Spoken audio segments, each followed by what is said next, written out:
Welcome, Pewter Report readers, listeners, and viewers to another edition of the Pewter Report podcast, energized by Celsius.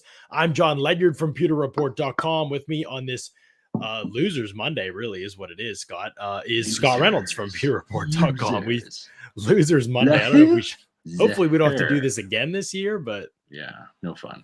This was 9-0 loss to the New Orleans Saints. We'll be breaking it down today on the show and talking about some unfortunate injury news as well surrounding the Bucs and how it affects the rest of the outlook on this season. But Scott, before we dive into this, let's stay on the positive track for a few more moments and let's talk about our friends over at Celsius. Celsius powers active lives every day with essential functional energy. I'm rocking the Orangesicle again today. I loved it so much last night. I'm drinking it again today. Look, no sugar and unbelievable taste in these things, Scott. Oh, look at that. Got. Yeah, this was the morning Celsius. This is the current afternoon Celsius. There you go. Double orange today. So orange and Orangesicle. Yeah. Rocking the orange flavors. Yeah, I mean, Celsius, there's so many different flavors. That's what makes it so great. You got tropical vibe and strawberry guava, all these different kiwi guava, peach vibe. You've got so many different flavors that are all really, they taste great. And they give you the energy you need to sustain you without the drop off and without the bad stuff. You get another energy drink. So make sure you check out Celsius. You can check them out, Celsius.com. Use the store locator, find out where they are near you, or click on the banner ads at pewterreport.com and use the Amazon subscribe and save option. Get Celsius coming to your house with regularity because everybody needs those energy drinks. Yeah, I don't want to act like Celsius hasn't worked for me today. It has.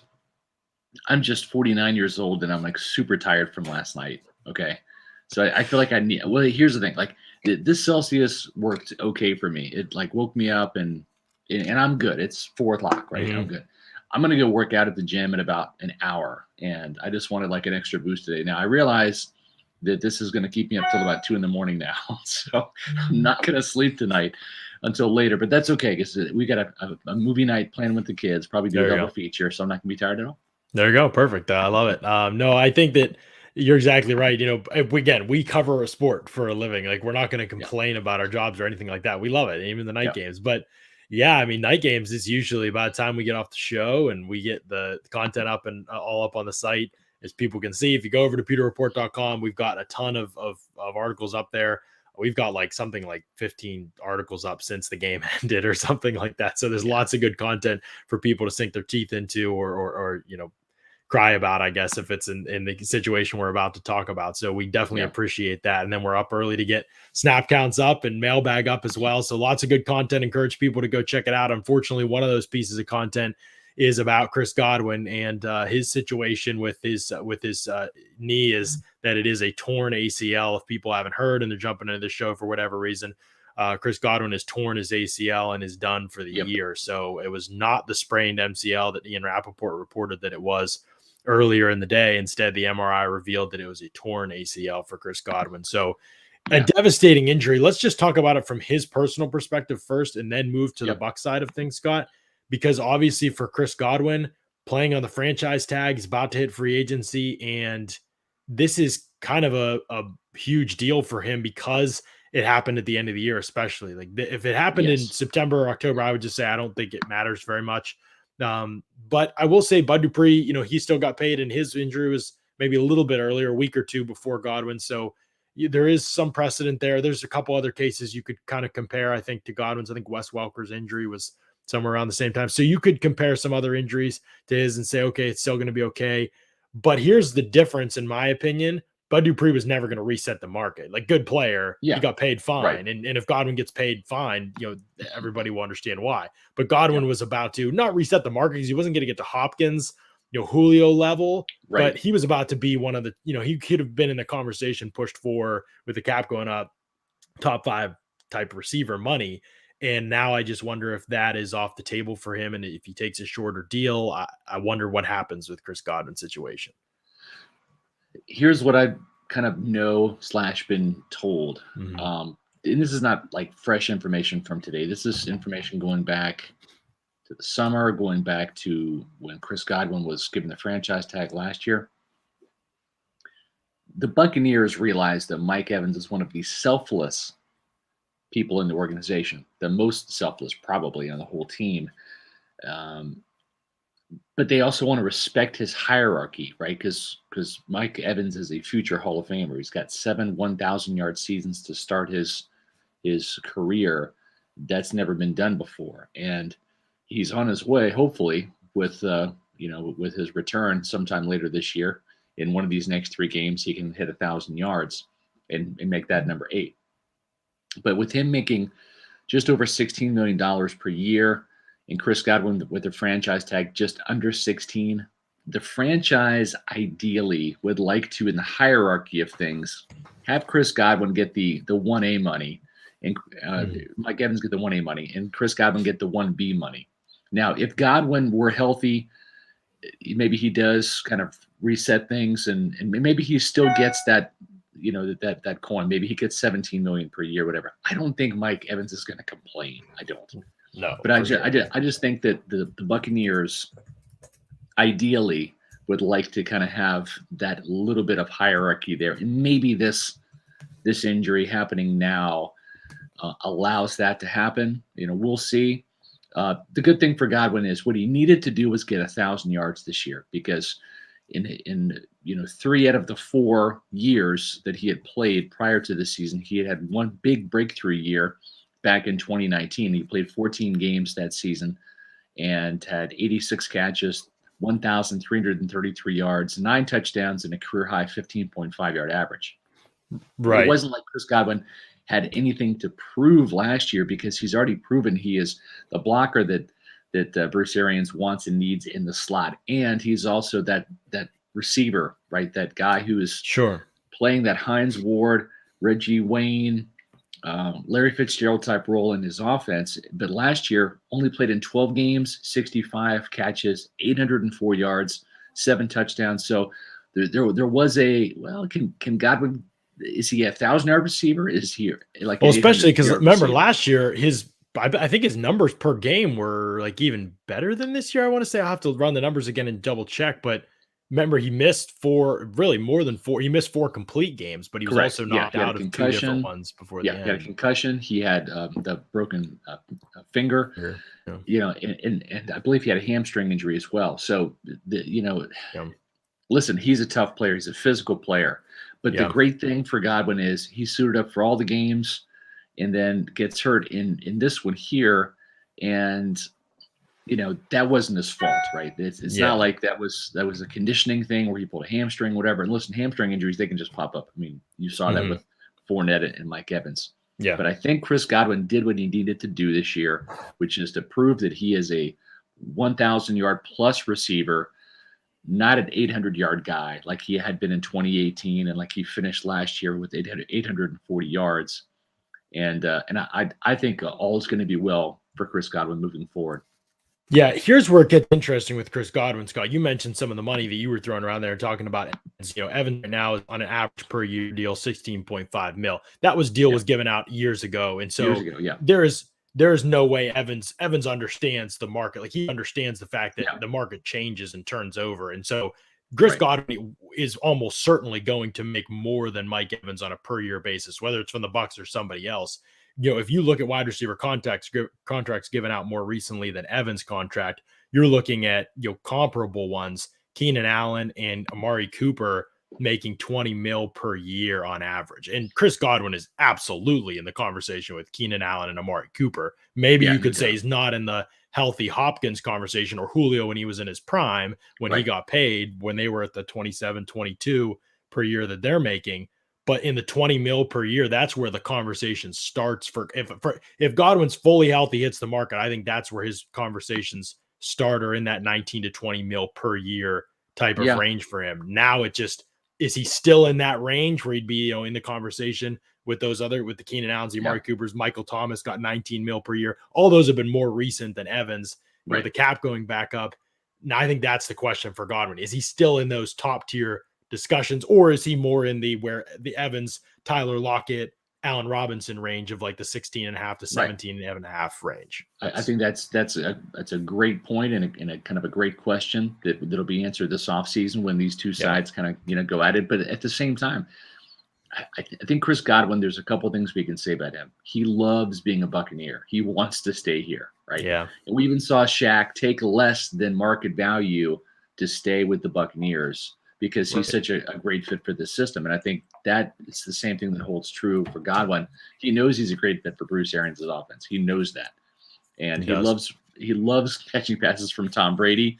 Yeah. Where else are you going to go to get that money? That kind of remains to be seen, right? Is it Detroit? Is it, are you going to catch passes from Jared Goff or are you going to catch passes from Tom Brady? So I think there's definitely some moving pieces. This will get solved in the offseason. I think Godwin definitely comes back. But you're right, John. At what price? Yeah. Because, listen, you can go, and we're going to be talking about this January and February quite a bit. Half of this team starters are for free agency. Half. Okay. If you thought last year was crazy with Mike Greenberg and Jason Light and Jackie Davidson, re-signing all these guys are trying to, buckle up because it's going to be another ride. But this one's going to be much bumpier because a lot of these guys that are free agents are not going to be back. And so it's picking and choosing which guys will return and for how much.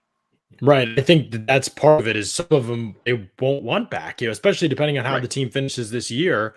There'll be some players that they don't want back. And we'll get into free agency, obviously, on a later podcast. But the Godwin thing, the point is definitely received there that, what his market is will obviously matter. And hopefully this injury doesn't send him back too much. The bottom line, I think either way, this guy's going to make a lot of money this offseason. And he deserves it too. Right. And he absolutely deserves it. He's that kind of a player. He's proven that now for a couple years in a row. His per game, whatever you ask him to do, he can do well. There's just such a market for him because he fits every team. He can play every role. Like there's just, again, like every team's going to be interested. So his market's still going to be very robust. I think he's still going to get paid. Will it be top level wide receiver money? We'll see. Will he be in that 20 mil per year conversation? We'll see. Last thing I'll say about Godwin is that everybody who knows me, I think knows I feel like I can be very unbiased when it comes to analyzing. People will say, "Oh, you never knock this guy, or you knock this guy too much." Well, I come back around and I give Leonard Fournette his props, and I come back around and I say, "Hey, last week Tom Brady should have made these throws." We talk about it on YouTube and we make sure we have a video and content up about it. We're always trying to be fair and unbiased. At the same time, you're kidding yourself if you take the human element out of it as a reporter, as somebody who covers the team. Sure. And there's a million dudes in the Bucs locker room that you just absolutely love character wise. But Godwin's at the top of that list. And even though you hated to see it happen to anybody, you hate to see it happen to a guy like Chris Godwin because he's just the best dude. Scott, everybody loves him. Great teammate, no drama. In some ways, John, he's a carbon copy of Mike Evans. Those guys, honestly, they're like brothers from another mother. It's like Evans has taken Godwin under his wing when he first got here. And Godwin has just soaked up everything. Those guys, from a charitable standpoint, from a play through pain standpoint, through a development to a Pro Bowl level standpoint, are really one and the same. They just go about things differently. One's 6'5", the other one's 6'1", 6'2". And one plays inside and one plays outside a lot. Otherwise, it's kind of the same guy. And, a lot of and they're both dynamic playmakers with great hearts for the community and just awesome teammates. Yeah, and now we're going to see. And now we're going to see how the Bucs handle injuries to both of them. Evans' injury announced today was not going to be a serious or long-term thing. It seems like Adam Schefter said he's got a chance to play this week. We'll see. Hamstring injuries, you'd think that you want to be careful with Evans. There's a little bit of a history there. Fournette's did seem to be a little bit worse. Rappaport also indicated Fournette's, not that Rappaport is the guy to go to on this thing right now, but he indicated Fournette's could be worse too, given the fact that he could miss a game. And the reason we're saying that, and not to take shots at Rappaport, you and I both rely on him for credible information, but nobody's perfect. There's been no reporter that's never been wrong before. But certainly Rappaport, and maybe he went with what he was told, and I'm sure that was the case. Didn't get some good information apparently, but he came out earlier today and said that Chris Godwin had an MCL sprain and that he was done for the regular season, but could be back for the playoffs. But then Bruce, shocked everybody when he said ACL done for the year during his press conference at 2:30. So we'll wait and see. What I've heard in my digging at Peter Reports with Evans is he has not even met with team doctors yet. And that's not uncommon because there's a long line right after yesterday's game of people they kind of need to see the Right. doctor. And also, too, sometimes when you've got swelling, whether it's a knee, whether it's a hamstring, whatever, they want to wait a day or two to get the swelling down so they can get a clear look at that. Because, and I've had a hamstring tear before, and I'm no athlete, but I did tear my hamstring really, really good a couple years ago. And it's a tough injury, and they want to make sure, like to see what grade of hamstring strain or tear it is, and that's big because, and you're right, John, hamstring injuries are tricky injuries because you can feel like it's sore and you can make one wrong cut or hit the gas a little bit, high and heavy, trying to break away from somebody, and all of a sudden it snaps. And they want and need Mike Evans back in January. They would like to have him back on Sunday. Yeah, they just want to be they're going to be careful with it for sure. No question. Carolina's tough though. In the secondary, they're tough. They can blitz too. They blitz a ton and they get after it's going to be a challenge for the Bucs offense.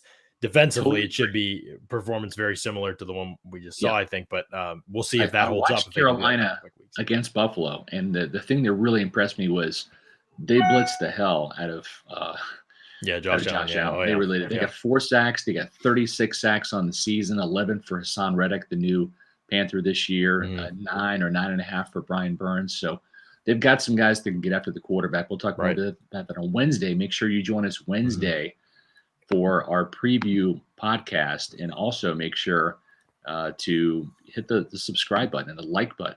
That helps us out on YouTube with your algorithms, right, John? Yeah, absolutely. Hit that like button, hit that thumbs up if you're watching the show. Make sure you're subscribed to the Pewter Report YouTube channel as well.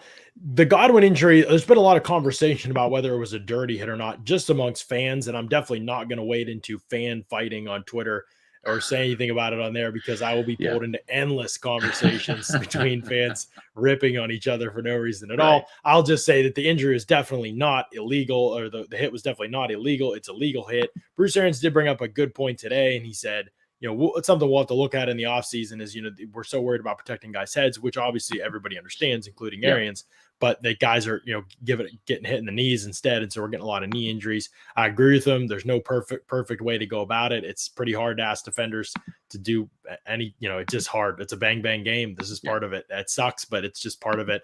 I can't speak to the player's mindset. I just know that the hit itself, there's nothing like dirty or illegal about the hit itself. It's just unfortunate that it happened with the timing that it happened with. Same thing with the Jameis injury. There was nothing dirty or illegal about that. It's just football and it happens. And I know fans have to get these little wars started amongst each other. I really don't think it was a dirty hit. No. It seemed to me like there's a submarine tackle, right? I mean, there's where you kind of go take out the guy's legs. It's not like you're trying to take out his knee per se. Yeah. But a lot of times trying to keep him get the first down. Exactly. So sometimes that's a lunge and it's you're trying to take the guy's legs out to get him on the ground. Sometimes you're just diving, and guess what? Your shoulder, when you go to wrap up someone's legs, is going to take them down. And it just so happened at that angle, it just hit Chris on the side of the knee. So. Right. John asks, how much tougher is it now, and can the Bucs repeat without Godwin? Let's get into this a little bit now. So Antonio Brown comes back. Obviously, he'll fill one wide receiver role. Let's just pretend for the sake of the discussion, since Mike Evans is probably, it sounds like he's only out a week, maybe if he's out at all. We'll see. But let's just say, let's put Evans back in there. He's in his normal spot. AB, Godwin's role, Tyler Johnson, Rashad Perryman when he comes off the COVID list, which could be by Sunday. We'll see. How do the Bucs sort out this wide receiver group? To me, it's kind of as simple as I think Tyler Johnson's going to step into Chris Godwin's role, which I'll also say, I think that although obviously losing Godwin is huge and devastating, there's no question, but for Tyler Johnson in a vacuum, this is probably his most ideal usage, where he's been having to play when he's been out there with Chris Godwin, which is most of the time because Godwin doesn't come off the field very often. He is having to play kind of a different role for them than he's probably best at. He's probably best as an inside receiver in the NFL. Not that he's going to be able to do everything Godwin's been able to do, but this is kind of what Johnson is. Asked him to be an outside guy, has gone pretty miserably. He's struggled to create separation. He doesn't push corners vertically and be able to break routes off back to the ball. And you saw as soon as he faced press man coverage, first snap of the game, Marshawn Lattimore bodies him up and almost comes away with a pick because Johnson can't get any He can't get any separation. He can't get any leverage on his route at all. Just a horrible route and a horrible job getting off press coverage. So get him in those slot situations where he doesn't have to deal with that as much. And you're actually probably going to get a more effective Tyler Johnson, which will also not be as effective as a normal Chris Godwin. No, I agree with you completely, John. And I think the thing too is Tyler Johnson, for some of those shortcomings that you mentioned, John, he's a really good blocker, right? I mean, he's a physical guy, whether it's outside or in the slot, and that's an area where Chris Godwin never shows up on the stat sheet in terms of getting blocks in the run game and et cetera. But that's part of what makes Godwin special, is that physicality inside. And so I think at the very least, that's going to be what is going to be called on for Tyler Johnson to do, is do some of that blocking from the slot, cracking back on linebackers, going out in safeties on those stretch run plays and trying to, lock them up and get Rojo, who had a really good game at Carolina last year. Granted, a lot of it came on a 98-yard touchdown run, or 97 yards, whatever it was. But they're going to need to run the ball. You can't go out there without Evans and Godwin and think that you're going to line up. And I tell you what, you kind of heard a little bit of remorse when I asked Bruce Arians on the conference call about, because I asked him about Ronald Jones, and I said, why did you go away from Ronald Jones, who did not get a touch or a target or a carry after the 13-minute mark, right? If you go back to that fateful 3rd and 1 where they decided to run Keyshawn Vaughn into the line on 3rd and 1, he didn't get a yard. Rojo had a 6-yard carry before that, and then a 3-yard catch. And then it was 3rd and 1. And that was at the 13:32 mark in the 4th quarter. And Ronald Jones did not get a single touch after that. And this was the most productive player offensively in the game, with 71 total yards, including 63 on the ground. So, and the Bucs were only down, John, 6-0 at that point in time. So to me, I would have liked to have seen the Buccaneers run the ball, because they were not having success throwing the ball. The guys couldn't get open. Gronk was having an off day catching the ball.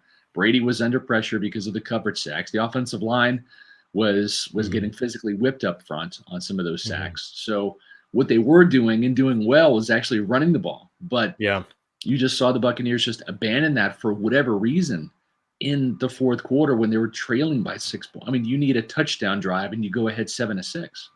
It's hard, because what would happen a lot of the time is they would get a productive run, especially on 1st down, and they couldn't feel like they win 2nd down. They get a 6-yard run on 1st down. They ran it again on 2nd down a couple times, and they got like a loss, or they got like a 1-yard gain, and then it's 3rd and 3, and now it's like, I don't know, 3rd and 3. Like, they were just in those in-between situations. Throw it deep on 3rd and 3. Yeah, there was, again, I'm gonna go through play calling in my Bucs briefing column on Wednesday. I have a section for it. I actually don't know how I feel. I know I feel about some things, and some things both ways, but I don't know how I feel about a lot of it yet. I got to look at the second half. I think first half, honestly, I know everybody's gonna look at, but they just dropped the ball too much. I mean, Brady in the first half was 16-23, and there were 4 drops probably in the first half. So I mean, this is just not, like, to me, the first half was actually pretty good from a process standpoint. I didn't hate the first half.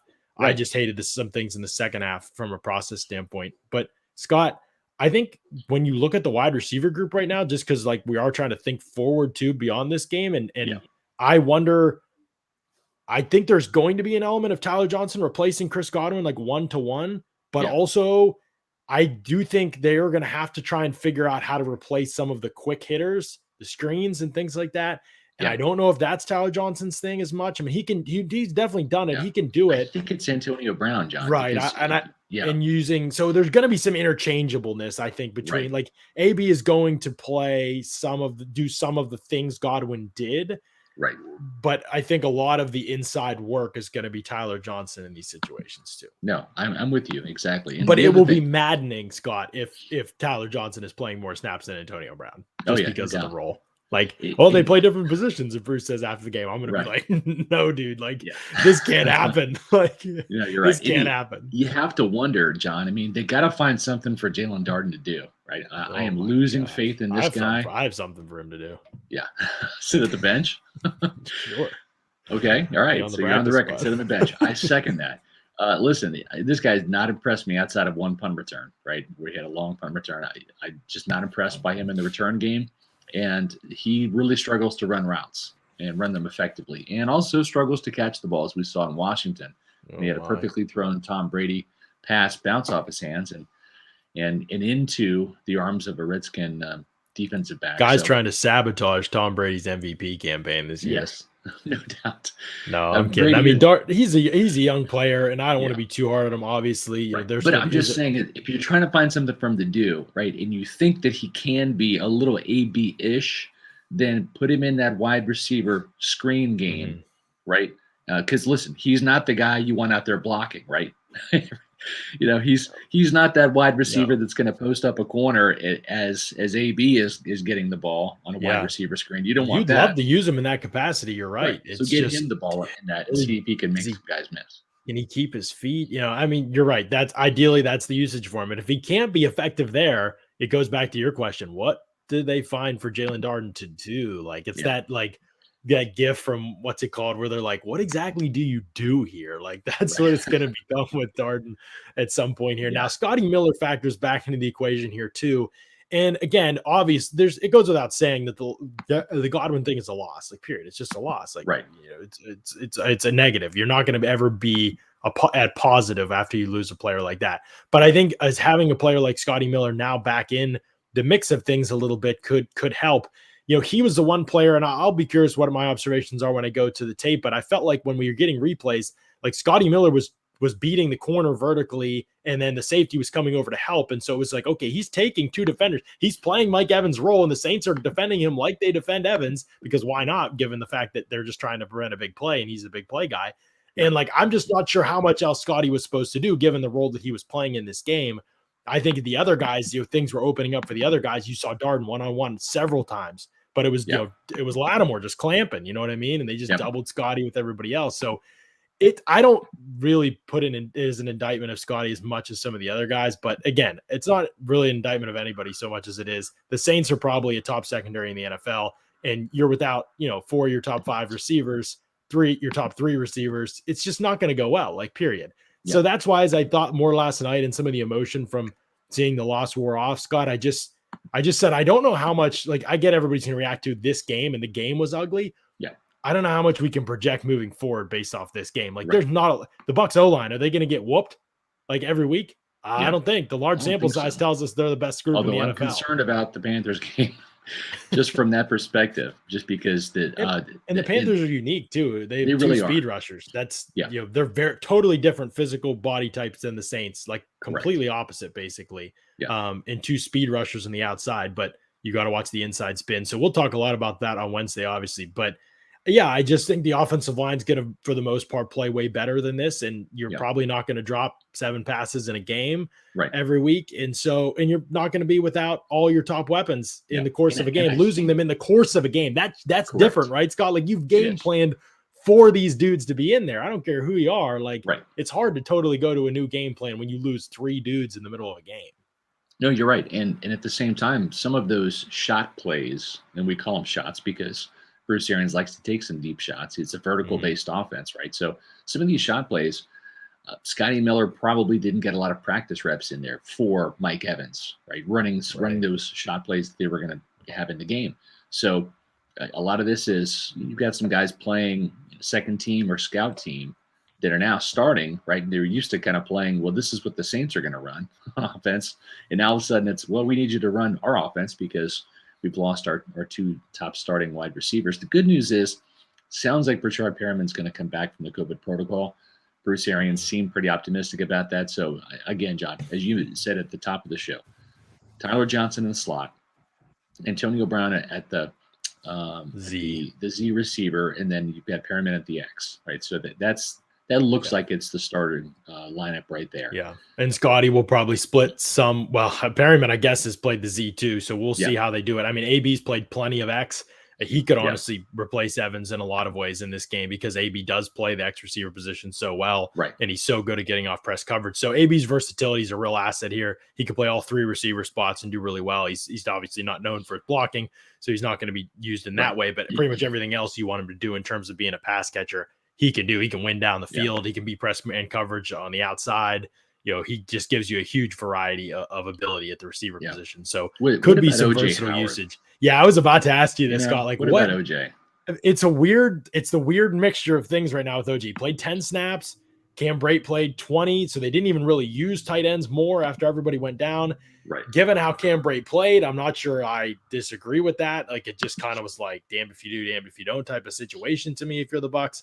And obviously you want, the Saints are going to play the way they're playing with DBs on the field. Yeah. You want to be able to put wide receivers out there because tight ends, these guys aren't going to be able to separate against those guys. So yeah, it was a huge problem. Brate was just terrible last night. OJ Howard looked like he had a pass go off his hands. We never saw a replay. He also looked like he was held on the play. So I'll see rewatching it, and I'll be tweeting out a lot of clips, believe me, because I see people on Twitter. I've seen the PFF Tom Brady grades, and I just, again, like you want to talk about the fourth quarter, okay, but like I'm talking about the first 3 quarters because that's the process now you got there. Fourth quarter, everything's out the window. Defensive structure changes, pass rushers are teeing off. Yeah, he didn't play well in the fourth quarter, but like, I mean, ultimately, at the end of the day, exactly right, John. That's like looking at Keyshawn Vaughn and saying, "Oh, well, he had a 17-yard run in the game." Okay, well, he was running against the light box when the Saints were anticipating that he was going to, that Brady was going to throw the ball, not hand it off in that situation. And so he had a great game because he had that 17, because he had a good average at the end of the game. No, like once again, and this is what carries for 0 yards. This is what drives me nuts in some of these situations, Scott. Like, this isn't just football and this isn't just the Bucs. So I'm just using him as an example. But sometimes when a team loses something, or like they lose Evans, for example, and Godwin in this game or whatever, or just in general, when a team plays poorly, the blame immediately goes to their best players.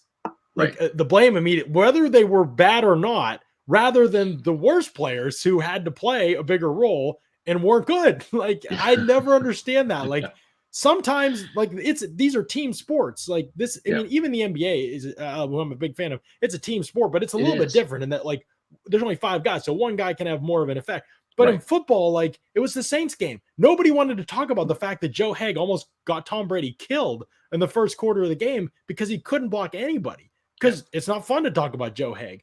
But, like, if you're using common sense, the worst players on the field, who probably are not normally on the field. You're talking about the 38-3 game last year. Yeah, I'm talking about exactly right. Yeah, exactly. If you're using common sense and a team plays way worse than they normally play, it's probably not the best player on the team's fault when everybody else on the field hardly ever plays usually. It's probably those guys' fault. But we start with the conclusion that it's Brady's fault. And then we've already made up our mind before we look at things.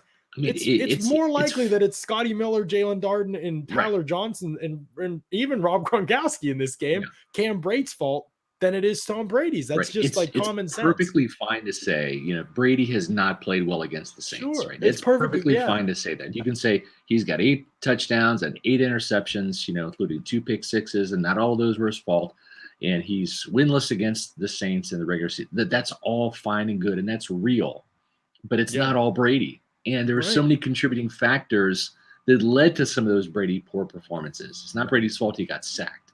Yeah, especially some of the sacks in this game. And I heard Arians say, there were some coverage things. Yeah. And I get that on maybe one of the sacks in the fumble. There wasn't a sack, but that's probably what Arians is thinking of it as. But a lot of the early sacks were immediate losses. I mean, immediate. The Bucs are driving, moving the ball. They're in a manageable third down, and Kappa gets beat immediately. Wirfs got beat fast as we've ever seen him get beat, as bad as we've ever seen him get beat. That isn't common. That doesn't happen very often with this group. So again, moving forward, I don't see. Like, I'm not saying I have like all these sustainable concerns. Obviously, they're going to have to settle into a pattern without Godwin. But it drives me crazy that we start with the best player in terms of attributing blame when there are clearly worse players on the field. Most of the time when a team underperforms compared to their standard, it's the worst players on the field's fault, not the best player on the field's fault. And we never work that way in terms of being able to draw conclusions and things. Yeah, so I'm not picking on you, client 1958. Some of the problems might be that, coach. I'm not picking on you. I'm just bringing this point home. And I wrote about this in today's Bucs Monday mailbag. I hate the term recency bias. It just grates on me for some reason. But you know what? It's real. It is. I'm not denying the phenomenon. It is. And all of a sudden, the fact it exists. Yeah. Well, all of a sudden, Bruce Arians can't win any big games. And I went back and I said, okay, well, was that 38-3 10 win against the Packers last year against Aaron Rodgers. Was that a big game? Was it a big game when they won against Washington in the first round of the playoffs, and the Bucs hadn't won a playoff game since 2002? Was it a big game when they finally beat the Saints in New Orleans 30-20? Was it a big game when they beat the Packers in a rematch in the NFC Championship game? Is that a big game? What about the Super Bowl against Patrick Mahomes and the defending Super Bowl champion Kansas City Chiefs? Was that a big game, right? I mean, all of those games count. All of those games are on Bruce Arians' resume, and so yes, you can look and say, yeah, they haven't beat the Saints in the regular season. Okay. I mean, at the end of the day, did that matter last year? No, it didn't. Yeah. It didn't matter at all last year. What mattered was them beating the Saints in New Orleans in that big game. Now, is it going to matter this game? Well, or this year? It might, due to playoff seeding and all that stuff. We might look back and point our finger at this game and say, woulda, coulda, or you could do that against the Washington football team, the woulda, coulda, shoulda there, or some of the earlier losses this year, the one on Halloween in New Orleans, the one in LA in week 3. Yeah. And you can play this game all you want. Sure. But to sit there and suggest that all of a sudden Bruce Arians can't win a big game when he's got he's won more postseason games in Tampa Bay than any other Buccaneer coach in history. And that includes John Gruden and Tony Dungy. Okay. Right. That's just a fact. You can look it up. Yeah, I totally agree with you, and I totally disagree with people who say that. And again, I've go this into this every time the team loses. It drives me nuts that we start from the process of should the coaches be fired? Like that, we can't do this after every loss, people. Like, this is craziness. Yeah. Like, they just won the Super Bowl. No one's getting fired. Like, we can be critical, and I will be. I'll have an article coming out about Bruce Arians' 4th down decisions, which were egregious. I didn't talk about him enough, honestly, on the live stream because I was so pissed off at everything else that was happening, probably. But he had just some egregiously bad decisions on 4th down, and that could be a problem.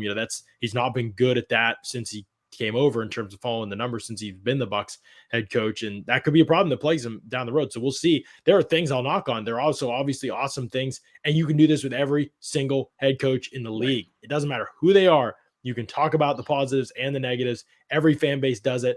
But we don't have to do it while talking about whether guys should be fired or not. That's just, right. And we don't have to say, and again, Byron Leftwich, some good things, some bad things in this game, some good things and some bad things. Yeah. I don't think it's fair to be oh, he sucks now that he had to coach a game without good players. It revealed that he sucks. This was a pretty hard spot. Not a lot of guys are going to go into a game and lose their 2 Pro Bowl wide receivers and their top rusher, and already be down Giovanni Bernard. So he had no pass catching option. You heard Bruce Arians today. I thought it was a great question by you, Scott. You asked him about why Keyshawn Vaughn was in there instead of Ronald Jones late in the game. And he gave an honest answer. He said, pass protection. He just said it straight up. He said, and so you don't even trust your next back in pass protection. So you don't want to be predictable when he's on the field. But Vaughn's your best option there, dear Lord. This is a hard spot for a play caller. In this offense, in this scheme, which is designed to, you cannot change the entire scheme in the middle of a game. You just can't do that. Yeah. So when you have to plug in players like Jalen Darden into these spots, and then on top of it, you get 7 drops and probably 3 others that, in my opinion, you'd like to see guys make tough catches in the situation. Braden Gronkowski, especially. That's a hard spot for a play caller. It is. And the other thing too is you have to understand what's going through Brady's mind when he's doing some of these pre-snap reads, John. Okay. Listen, Brady's a big trust guy, if you haven't figured that out yet. That's why Gronkowski, even though Gronk was struggling all night long in his matchup against Malcolm Jenkins for most of the game, that's why he got targeted 11 times. Okay. Yeah. And he got open some. He did. He had 3 straight up drops, and then he had another one, that tough one that was tipped by Davis, he could have pulled in, I thought. But and then there's some times where Jenkins was making a play and knocking the ball out, But the thing is the reason why he was targeted 11 times is because Tom Brady, even though Gronk from start to finish was having an off night, that's who he trusts. Okay. Yeah. That's why he got those targets. He doesn't trust Scotty Miller. He doesn't trust Tyler Johnson to the degree he trusts Gronk or Evans or Godwin. Or he trusts him more. He doesn't trust Jalen Darden. Okay. Tried to trust you. Tried to. 3 targets, no catches. Well said. Tried to. Yeah. But see, that's what I'm saying, John. It's like he's looking out there at that matchup on 3rd and 2, 3rd and 3, whatever it was, saying, I'm gonna give this a shot. right? Not like this one's going to Mike, or this one's going to Gronk. I'm going to give this one a shot, right? And so going into this game here in Carolina, you better believe Antonio Brown's going to get worked. Right? He is going to get a workload. If he's only in there for 30 to 35 plays, as Bruce Arians is hopeful that he might be, he's going to get 10 targets in this game every time that he's in. Gosh, did Arians say that? 30 to 35 plays? 30 to 35. That's what he's looking for. So now look, they've done this before. So I'm not going to freak out, but there's just no freaking way Antonio Brown can play just 30 to 35 snaps. Oh, I agree with you. Godwin and Evans. I agree with you. But even if he does, John, he's getting targeted 10 to 12 times on those 30 to 35 plays. Whenever he's in the game, that's where the ball's going. That's basically what happened in the 5 games he was playing, and he got targeted like 10 times, and he barely played. So they've got to accept a bigger role for him, or they're in trouble, though. It's got to be AB. It's got to be Gronk. It's got to be Rashard Perriman. Those 3 guys, then it comes down to trust and see when in this game, if you're Scotty Miller and you're trying to get back in the good graces of Brady and Arians and get more playing time, and he was forced into that extended playing time because of injuries last night. But you got to be able to do something. And if you don't, you're not going to get the ball. Brady's not going to throw your way, nor should he, if you're not going to make plays for him. Yeah, for sure. And by the way, I know people are interested. Evans has 101 yards to go for another 1,000-yard season. So 3 games left. Will he play in all of them? Will he play in 2? Will he play in 1? We don't know. We'll wait and see here. Appreciate the $5 super chat from Andrew here. When are we signing Julian Edelman? Bruce Arians did kind of address today, just said he doesn't think they're going to sign anybody. He's pretty happy with the group they have here. Obviously, if they suck the next 3 games, that could change. But right now, I wouldn't expect Edelman, period. But I wouldn't expect them to make any moves there. I know I saw some people on Twitter saying, "What's Larry Fitzgerald doing?" And I don't expect any of that. I regret to say this, John. It would be Cyril Grayson before it would be Larry Fitzgerald. That's God, true. did I just say that? Yeah, it's true though. I mean, hey, you're just reporting. You're just the messenger, man. People can't shoot the messenger. That's what it is. But John, I think the tight ends need to step up, though, Scott. They do. I mean, when you go to those guys, they need to be more reliable than they've been. Again, it sucks because he's an awesome dude and everybody likes him, but Cam Brate's just not been good enough this season. Yeah, OJ's not getting an opportunity. I wouldn't say he's been horrible when he's been out there, but obviously, I don't think Bruce believes he's fully recovered from that Achilles, or at least not in his own head, maybe. So it's crazy though, right? Because when you look at OJ, he was featured, John. Yeah. When Gronkowski was out, he was featured against the Philadelphia Eagles. He had 6 catches, 7 targets in that game. 6 catches, 7 targets, 49 yards, and a touchdown. They featured him on tight end screens, right? They featured him on that little misdirection play in the end zone. Mm-hmm. So I just wonder if they don't try to put some wrinkles in for this guy. And I kind of criticized, and I think rightly so. I think you'll agree with me on this. This offense, Byron Leftwich's offense, is not really designed to get guys open. It's designed more of its vertical nature to have guys win one-on-ones, and to get down the field. You were in the dark there for a minute, John. I was there. That was really crazy. That was really crazy. Light just went out on me. Yeah. Now you've seen the light. I have seen the light. But you know what I'm saying? That it's they don't use a lot of mesh concepts, a lot of rub routes to create guys getting open. And I think that's maybe one of the drawbacks and flaws. But with OJ Howard, the one way they can scheme guys to get the ball is those screens, whether it's a wide receiver screen or tight end screen. So I wonder if OJ's struggling to create separation, is struggling in those one-on-one matchups. If you don't go back to some of those plays like you did in Philadelphia and see if you can't manufacture some touches with OJ, because the guy's 6'6". I mean, he catches the ball and falls forward. You got 3 yards just because of how tall he is. Yeah, no, you're right. I think that how the Bucs handle the injury situation moving forward is huge to me. Like if people in the chat are right, the part of the criticism I think that's fair on the coaches, it didn't seem like these receivers were ready, particularly. I mean, Johnson has just kind of struggled all year, but it's frustrating that Brady isn't more ready than he is. Darden didn't feel ready. Johnson again, like technically, like I would have hoped he would have been further along. Yeah. couple routes in this game. Like, he sits down, it's an incompletion. These are ones that don't show up as drops. He sits down against man coverage in the middle of the field. It's zone. He should keep moving. Brady's throwing to where he should be moving to. He's not. Everybody sees that as an incompletion. PFF grades it poorly, but that's what I'm talking about when guys aren't on the same page with Brady. And up here, like, that's a problem. There was a incompletion to Tyler Johnson deep in the Patriots game.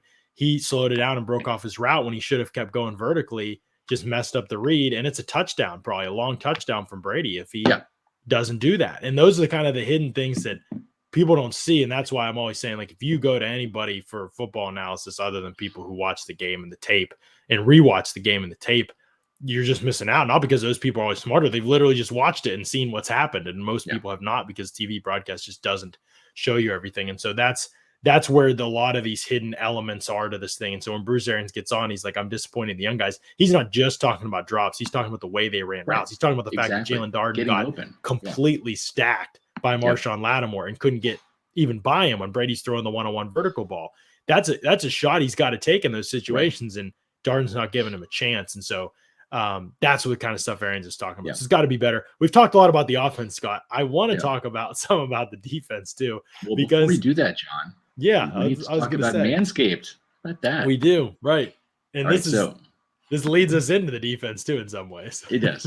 It's holiday season, and you don't know what to get as a gift or a stocking stuffer. Well, today's sponsor, Manscaped, has the tools to guarantee you a win in this year's stocking stuffer or even white elephant competition at your workplace. Manscaped is the leader in the men's below-the-waist grooming area, and you probably know they've served over 4 million men worldwide. If my math is correct, that's about 8 million balls. Okay, so get 20% off and free shipping at manscaped.com using the promo code PEWTER20.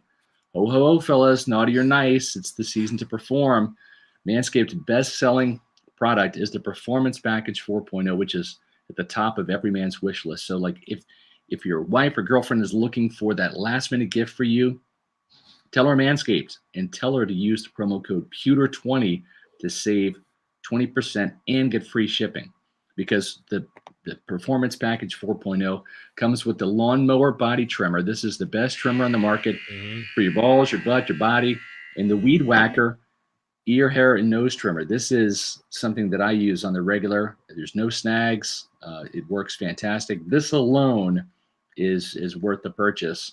If you're interested in doing the Manscaped thing, then you're going to definitely want to have the Lawnmower Body Trimmer.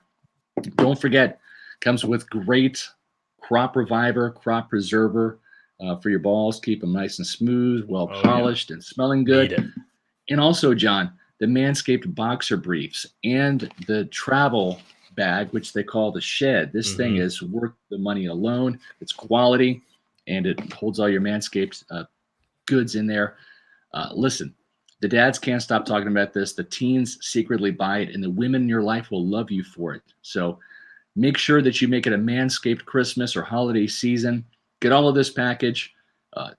These formulations that they use for the Manscaped Crop Preserver and Crop Reviver are all vegan, cruelty-free, dye-free, sulfate-free, paraben-free, so you know the products are legit. We use Manscaped at pewterreport.com. You should too. Use promo code PEWTER20 to save 20% off and also get free shipping. And last but not least, still have some of these t-shirts in stock if you want a Pewter Report t-shirt for free. This is the pewter. We also have them in black and also in white. All you have to do is email me at sr@pewterreport.com, sr@pewterreport.com, with your proof of purchase that you'll get from Manscaped. That'll be an email. It will not have your financial information, which I don't need.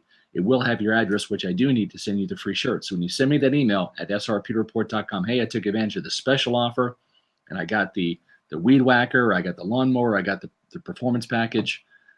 Just tell me what color shirt you want, black, white, or pewter, it's gray, or I should say, and what size you want, and I'll send you that shirt for free. It's a bonus gift from our friends here at Pewter Report to you. Yeah, it's great stuff. I love it. All right, let's get to. Should we do these? We're ready to talk about our game balls here. We didn't do it yesterday in the show, so let's talk about it today. Game balls presented by Manscaped. Your balls will thank you.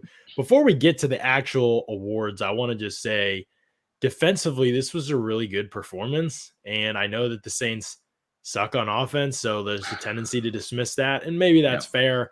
but they max protect a ton, and they still kind of got pretty good pressure on Taysom Hill. Joe Tryon Shoyinka, I think PFF gave him like 6 pressures in this game. He only played 26 snaps, so he was outstanding. Shaq Barrett had a handful of pressures, and I'll just review the tape and see how effective all those were. Obviously, Hill didn't play very well, so obviously it made some impact on him. He's obviously not very good either, so that could impact things as well. But against the run, 31 carries for 61 yards. Levante David was just absolutely phenomenal in this game. This was a vintage David performance. Really was. And Devin White missed the tackle early, but came back and played pretty well, I thought, through most of the game. So I thought Devin White was solid. Well. I thought Levante David was spectacular. Oh, he was outstanding. 3 tackles for loss. He had a sack. Everything. He was terrific. He was the tone setter. Yep. Didn't miss a tackle. I don't think he's missed a tackle, by the way, since Arian said, wow, I can't believe he missed those tackles against, who was it? Colts game, I think. Yeah. I don't think he's missed tackles since then. He's playing at a really high level, and he's getting back to 100% from that injury. Now he gets this foot injury, and he missed the last 5 plays in the game. Nobody even mentioned his injury today, as far as I know. I don't, and no one like Rappaport and Schefter haven't either, I don't think. Yeah. So, and let's put it this way. With these Zoom calls, we're at the mercy of the timing, picking us for questions. I had a couple questions. And the thing is, Arian said that Godwin had a torn ACL. The rest of the guys that kind of don't know about, they're still in the tube, which is his terminology for they're getting MRIs. Some of those guys won't get MRIs till later in the week, probably tomorrow, because of swelling. But we just don't know about Levante David. Kind of probe our sources, and it's all quiet at one Buccaneer place, Advent Health Training Center. Yeah, for sure. So we'll just have to wait and see. And same with Winfield. Like, we just got a lot to learn this week. So again, keep it locked. PeterReport.com. We'll have your stories going up there. Let's get to these game balls. Offensively, I actually thought about not giving one out because I don't think that it's really like applicable to anybody. Yeah.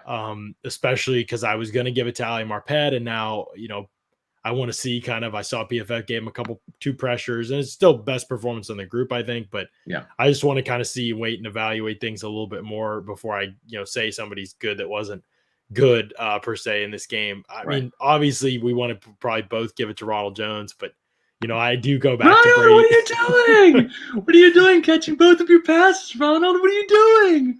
Yeah, Brady was 71 yards. Come on. At one point, Brady went over and said, Ronald, what are you doing running out of bounds on second and 2 instead of trying to get the first down? What are you doing, Ronald? But that's right.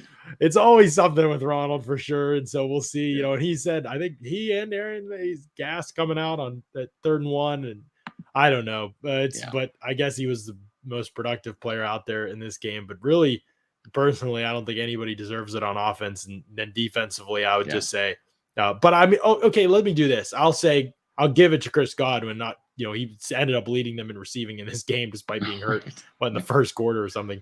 And I'll just give it to him because he had a fantastic year. I mean, dude had 1,100 yards in, what was it, 13 games in a quarter? What am I thinking of that? Or 10 and 4? Yeah, 13 games in a quarter. Like that, to get 1,100 yards.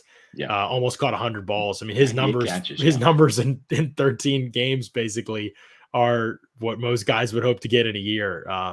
Just an outstanding season. He's everything that this team hoped he would be, and hope he gets better, obviously. And defensively, I'll go with Joe Tryon Shoyinka because I thought he impacted the game with a lot of his pressures in this game, and he won one-on-one, and he played on the edge. And in a time where Jason Pierre-Paul looks like he's retired on the football field, I mean, I'm going to talk about it this week, probably in a standalone article. I haven't delayed this. I've told you this. I've not tweeted out clips and not said, because I don't want to disparage Jason Pierre-Paul. He's playing hurt, but it's just ridiculous. I mean, he's playing 10 more snaps than Joe Tryon Shoyinka, and they aren't even in the same. Like, you only have snaps. A basic understanding of football. You watch the two guys, you'll be like, wow, what's this guy doing? And wow, this guy's is this guy one of the team's best players? Like, I mean, I'm not being hyperbole when I say that. I just think that's how big the discrepancy is between the two of them right now. And I love Jason Pierre-Paul. Love his warrior mentality. I mean, I do not want to disparage the guy whatsoever, but honestly, with the Buccaneers, when they were playing him on some snaps, and when you were talking about, 30, 40 snaps, it's like at least a third of those that they're playing with 10 on defense. Yeah. Right. I mean, they just are. He's just a bystander. And it sucks. It sucks for him because he doesn't want to have this shoulder injury. He wants to be more impactful. He just can't. And he's hurting the team by playing, I believe. Mm-hmm. And the problem is, do you play Anthony Nelson, have him come off the bench? I think they need to get to the point where they're playing Joe Schwenka 50, 60 snaps a game. He deserves it. Jason Pierre-Paul, given the shoulder injury, he does not. His play is just awful on certain snaps. Absolutely awful. Yeah, it's a problem right now for them. Not that your teams can only attack a defensive end so much, I think. So that part, it's not like he's a corner, and so that changes it a little bit. But he's basically just like, they're just hiding him out there for a few snaps a game. I'll give you 2 examples in this game. He could have made a play out to the perimeter and he just doesn't even run. I don't know if his shoulder hurts so bad he can't even run. He just doesn't even run. Like Jason Pierre-Paul not running to the football, like that is unheard of. Like I've watched the guy's whole career. And then there's a play where he's unblocked on the line of scrimmage. If you're unblocked on the line of scrimmage, you're supposed to, you want to step down. Obviously, you're end man on the line of scrimmage. You want to step down and make sure there's not that gap between you and the player inside of you. He just doesn't even step down, or it's just so leisurely. Like him stepping down is just really timid, and probably because he's going to get blasted in that shoulder by a polar, he thinks. So he's not stepping down hard, and they just run inside of him for a decent gain of a couple. And that kind of stuff is just like, there's just nothing. The thing is, John, it's like, that shoulder is not going to get any better until it's surgically repaired, but it can get worse in game, right? And we saw, I think the very first series, Jason Pierre-Paul actually kind of sheds a block and is in on a tackle with Levante David, and who knows, at that point in time, the shoulder within the game can go from bad to worse, right? Just like that one play. And he could be, okay, it's Sunday, I'm feeling it, I'm gonna go out there and give it a whirl. And then all of a sudden something like that happens and just boom, the effectiveness just drops down in game, and that very well could be happening. But if that's the case, you got to tell the coaches, and they got to make some adjustments. I mean, I'd rather see Cam Gill as the designated pass rusher, and have Joe Schwenka inside if they're still going to work that. And then on your base defense, have JTS out there rather than JPB. It's just time. Yeah, it is time, I think. And they need to figure out a better plan. They need to be able to communicate with him, I think, and figure out a plan. If it means Cam Gill gets more snaps, I'm all for that. I'd like to see Cam Gill more. But again, you're talking about your number 3 guy. He doesn't have to play a ton. But if Nelson and Gill can shoulder together, 12 to 18 snaps a game, and JTS can play more, I just think that's the answer rather than trying to do this with Pierre-Paul over and over again, because defensively, they're not going to be challenged that much by the end of the season. They need to dominate the next 3 games, especially with the offense hurting and trying to get people healthy. Like, there's going to be a lot of pressure on the defense. So having 1 weak link out there, especially when it means that one of your more effective players in JTS isn't out there in a lot of those situations, playing just 26 snaps the other night. Like, come on, against Saints. Like, I think that is a big part of this too for the Bucs, that they can improve that part of their team just by playing him more. Yeah, I totally agree. If you want to improve your finances, John, there's only one place to go. That's our friends at Amuni Financial. At Amuni Financial, we help you live in the now. Congratulations. We're so happy for you. Thank you. And even though the now may feel very different, you still need to plan for the future. How's retirement treating you? Oh, just fantastic. I know I say it all the time, but you really got to come up to Colorado. Let's do it. All right. Yeah. We can help you develop that plan to keep you on track, so you can still prepare for tomorrow, today. Amuni Financial. Plan ahead, stay ahead. All right, John, everybody, let's say it all together. Got to get to Colorado, man. How are you going to do it? How are you going to get that vacation planned? How are you going to get your kids through college? Well, call our friends at Amuni Financial. Managing your family's wealth means more to Amuni Financial than simply allocating your assets. It means legacy planning, brokerage and advisory services, retirement accounts, college savings accounts, and insurance services. With over 40 years of experience in the Tampa Bay area, let my good friends Mark and David over at Amuni Financial help you plan ahead and stay ahead. Call Amuni Financial at 1-800-868-6864 or visit amuni.com. It's a free call, a free consultation. Meet with Mark and David and all of the staff over there at Amuni. I've got a lot of my personal assets in accounts at Amuni, and I've been thrilled with the fantastic results they have produced. Speaking of produced, John, it's time for my game balls, presented by Manscaped. I'm going to go with production in this game. I was kidding a little bit about Ronald Jones when I say, well, he caught both of his passes because he's not exactly the most effective guy in the ground game. But I am going to give it to Rojo because, listen, they're going to need Rojo to really step up, not just on first and second downs, but after watching Keyshawn Vaughn really kind of crap the bed in the passing game with him falling down on one play, dropping a pass from Tom Brady on another. Yeah, I'm not sure he's your best passing downs option, Bruce. No. It's time to give Rojo a chance back on third downs because you don't have Giovanni Bernard, you don't have Leonard Fournette, so it's time. And listen, I think Kenyon Barner is probably going to be groomed to take some snaps this week too. He might be an option on third down. I think they're really going to, put some of these guys through the works. Darwin Thompson too. I like Darwin Thompson coming out of college. I did too. I've kind of probed I don't expect him some to be sources. Good, I don't think he's going to come up, but we'll see if he's an option. But I'm going to go with Rojo just because he was the most productive runner.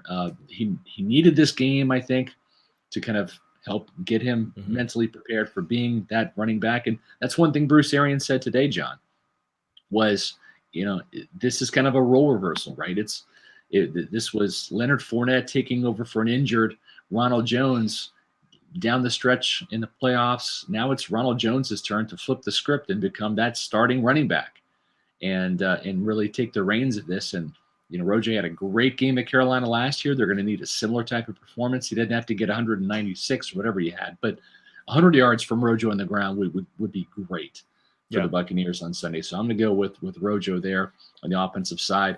I'm a defensive-minded guy, John. I like the defensive line. You already took JTS.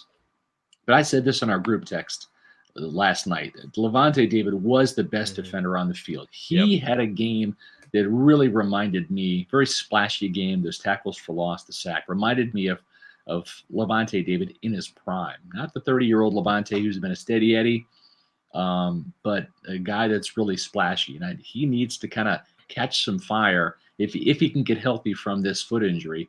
We'll see if it's going to keep him out this week or if he can return or if he's out for the year. I hope that's not the case because I thought Levante David might have had his best game of the season against the Saints last night, John. He did, yeah. And it's funny, teams run 31 times against you. It's amazing how linebackers can show up in a positive way. And I think that's one of the struggles with evaluating the Bucs is that you're talking about a team that gets run on so little. And when they do, it's a lot of time from nickel and dime, and it's so much harder for linebackers to defend in those situations, especially with the way the Bucs deploy them, kind of dropping them out at the snap. And I just think that the splash plays are a little bit harder, other than sacks. As pass rushers, they're still there. The other thing, too, is with Levante's role is that kind of weak side coverage linebacker, especially when they're nickel coverage. A lot of times he's erasing a tight end, right? Or he's erasing a back coming out of the weak side of the formation.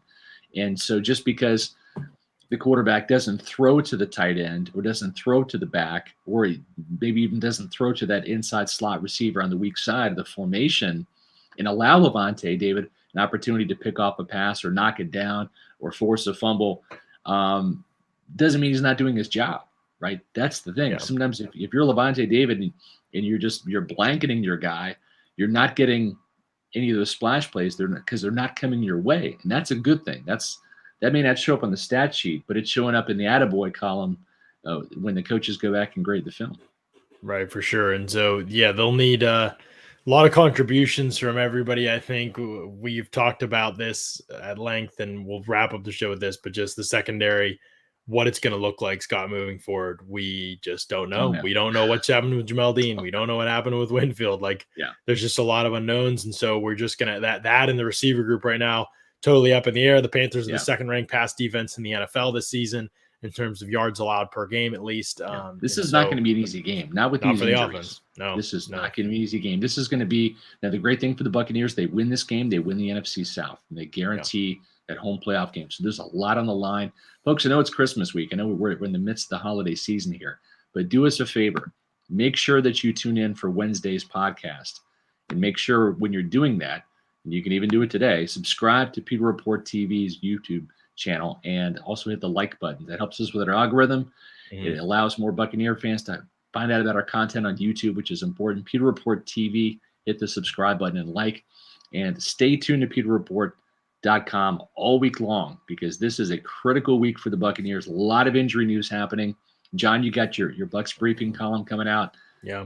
We're going to have a lot of content this week, all the way up to Christmas. So make sure you are checking your phone, dialing into pewterreport.com. This is a critical week for the Buccaneers with a lot going on. Yeah, for sure. And we'll have you covered as best we can here, as we always do. We appreciate everybody jumping in here. Wednesday show will be a fun one. We'll start looking ahead, turning the clock forward. But until then, make sure you keep it locked, because there's going to be lots of great content on the YouTube channel and on the website as well. So we appreciate y'all. We love y'all. Thanks so much for tuning in. We'll catch you again on Wednesday on another edition of the Pewter. John, yes. if I could real quick, I just wanted to give a quick shout out. This is going to have been a tough day for me because I lost my mom last year, but lost my mom today's her birthday, so she would have been 79 today. Judy Dunleavy was a huge Rondé Barber fan, huge Pewter Report fan. And so just wanted to give a little love and shout out to my mom on her birthday. I miss her terribly, and I miss these chats after her Bucs games because she was a really big fan. Yeah, she would have been, I'm sure, therapeutic for you after the loss on Sunday night. Yeah, for sure. One was one we were trying to talk through ourselves at 1 a.m. on the podcast. So no doubt, beautifully said for sure. And like I said, we appreciate everybody with the support, always coming in here, and great stuff to say, great comments to make, and giving us consistent time and attention on the pod for sure. And appreciate your kind comments as well down there for Scott. Much appreciated as well. And we'll catch you again on Wednesday on another edition of the Pewter Report podcast.